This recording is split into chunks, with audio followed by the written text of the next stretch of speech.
किती लाचारी आणि मला वडून आणण्यात आलं इथं स्ट्रॉंग रूम आहे म्हणून। कशासाठी? रात्री झालेली काय कारवाई झाली? तुमची काय कारवाई झाली? आम्ही उठणार नाही। सगळीच्या सगळी माहिती तहसीलदारांनी बसून द्यावी आणि इथंच द्यावी। आम्ही कुठेही जाणार नाही, इथंच द्यावी, इथंच द्यावी। तुमची आता प्रमुख मागणी काय असणार आहे?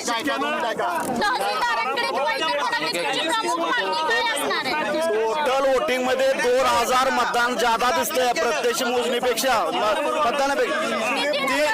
प्रभाग क्रमांक 3 मध्ये 2000 मत प्रत्यक्षात ज्यादा झालेलं असं आत्ताचे तहसीलदारांनी पत्र दाखवलं, त्याच्यावर त्यांची सही आहे का दाखवा। तहसीलदार असं कसं करू शकाल की सही नसलेलं पत्र तुम्हाला कसं दाखवू शकायला लागल्यात? काय विषय हा? यो विषय काय मला लक्षात येत आहे। आता तुमच्या व्हिडिओ मध्ये जे पत्र दाखवलं त्याच्यात तहसीलदारांची सही आहे का? हे पहिल्यांदा महत्वाचा मुद्दा। काय झालं? आम्हाला का ओढून आणलं? आम्ही फक्त चर्चा करत होतो। का चर्चा करून देणार? का चर्चा करून देणार? सीसीटीव्ही फुटेज दाखवा रात्रीचा सीसीटीव्ही फुटेज दाखवा। मी फक्त तहसीलदारांना टोटल विचारायला आलेलो होतो। टोटलला उडवाउडवीची उत्तर देण्यात आली, आमच्या उपनगराध्यक्ष धैर्यशील नानांना स्ट्रॉंग मधून बाहेर ओढून आणतात। आज सीसी कॅमेरा बंद आहे, आता कॅमेरा चालू केला त्यांनी। ही काय प्रकार आहे? 3 नंबर मध्ये मतदान जास्त झाले, 9 नंबर मध्ये वाटले, कशा काय पद्धत आहे? आमची शंका आहे की आता पोलीस प्रशासन म्हणतंय की आमच्या सिक्युरिटी मध्ये आहे, पण इथं सीसीटीव्ही वगैरे लावलेलं। आमची शंका आहे की आत कोणतर लोक बसल्या आणि ती मतदान करायला लागलेत। त्याशिवाय एवढं मतदान वाढलं कसं? पोलीस प्रशासन म्हणते आमची सीसीटीव्ही नाही, त्याचा प्रशासनाचा जाहीर निषेध करतो मी। जर पोर्टलवर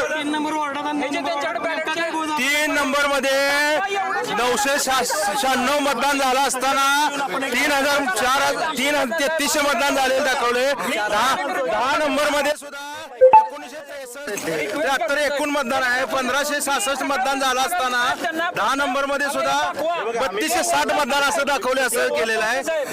9 नंबर मध्ये सुद्धा 8 मतं वाढवून दाखवलेले आहेत। मग हे म्हणतात पोर्टलवर आम्ही टाकलं नाही। मग पोर्टल यांचं चालवतंय कोण? आता पोर्टलवर वेगळी माहिती येते आणि रात्री कोण वेगळी द्या। पोर्टल बद्दल शंका आहे। या एकूण निवडणूक प्रक्रियेवर राष्ट्रीय जनतेची शंका आहे। एकूण निवडणूक प्रक्रियेवर आमचा सवाल आहे। यात हस्तक्षेप करून राज्य शासनाने हस्तक्षेप करून तात्काळ मतमोजणी घ्यावी। मतमोजणी लवकर घ्या, कारण जेवढे मतमोजणी लांबवाल तेवढं संशयाचं वातावरण तयार व्हायला लागले। मतमोजणी तात्काळ करेल जनता, आष्ट्याची स्वाभिमानी जनता उद्रेक करेल। मतमोजणी ताबडतोब घ्या आणि आकडेवारी आम्हाला जुळवून द्या। या शासनाचा भोंगळा कारभार समोर दिसत आहे, तरी शासनाने मतमोजणी लांबवून लोकांची फसवणूक केली आहे। तरी आमची सर्व नागरिकांच्या वतीनं विनंती आहे, आजच्या आज मतमोजणी व्हावी, अन्यथा आम्ही इथून जागा सोडणार नाही। पण आता नेमका निवडणुकीमध्ये काय गोल झालाय? काल आपल्या नगरपालिकेची निवडणूक झाली, त्यामध्ये 3 नंबर प्रभागमध्ये मी उमेदवार होतो। 3 नंबर प्रभागमध्ये 1312 मतदान असताना त्यांनी इथं 3100च्या वरती मतदान दाखवले आहे। आमचे मतदान फक्त 996, 2 बूथवरती 996 मतदान झाले असताना त्यांनी इथं 3100 मतदान झालं असं नोंदवलेलं आहे। ही माझ्याकडे स्लिप आहे या एका बूथची। या बूथवर 486 मतदान झाले, तरी पण त्यांनी 2 बूथ मिळून 3100च्या पुढं मतदान केलंय। इथं काही तर घोळ आहे। आम्हाला अशी शंका आहे की आत कुठले तर पदाधिकारी बसून बटणं दाबून मतदानची संख्या वाढवत आहेत आणि निवडणूक एकतर्फी करण्याचा प्रयत्न करत आहेत। त्या सर्वांचा आम्ही धिक्कार करतो आणि आमच्याकडे लेखी स्वरूपात सगळं आहे। इथं जर परवा मतमोजणी त्यांनी अचानक, मला सांगा तुम्ही की अचानक मतदानच्या दिवशी अचानक हायकोर्टाचा निकाल येतो की मतमोजणी 21 तारखेला घेतल्या, असं होऊ शकत नाही।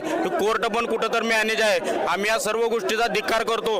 3 नंबर प्रभागमध्ये 1312 मतदान असताना 4000च्या पुढे मतदार दाखवून 996 मतदान झालं असताना 3100 मतदान तुम्ही दाखवून हा घोळ कुठं तर करून तुमचे उमेदवार निवडून आणण्याचा तुम्ही प्रयत्न करत आहात। येथील आष्ट्यातली जनता ही कदापि खपवून घेणार नाही।